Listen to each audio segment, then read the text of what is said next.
Бул анан карап ушул жерден карап айтайын.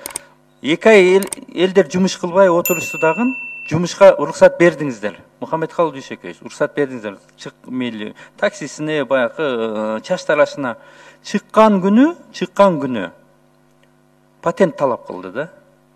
2 ай жумушу жок отурду. Ал машинасы менен 5 литр бензинге акчасы жок. 5 литр бензин куюп, таксовать этип, анан дальше жумушун улап кетейин деген эптеп чыккан кишини патентиң жок, 1200 төлөбөйүн чыкпайсың деген. Бул кандай? Кайта бир 2 ай каникул бербейсиңер, бутуңа туруп ал да, кичине тиричилигиң жылдырып ал да, анан кийин патент аласың деп. Мамлекет бул мамлекеттин, бул өлкөнүн подходу мындай болбойт да. Андай болбойт да. Караколдон жазышты мага, личкага жазышат, арызданышат. Бул болгон факт. Сизге башкача далажет этишет, кылган жумуш башкача болот. Мен териштирейин аны. Биз айтканбыз, мурун иштеп жүргөн патенти болсо, ошо менен иштей берсин дегенбиз. Жок, заставить этишти. Аны бир териштирейин аны. Заставить этишти. Бардыгын поголовно. Териштирейин мен аны. Налогуңузга Кудай берип калды. Бюджет акча толтура албайбыз. Бул кандай подход бул?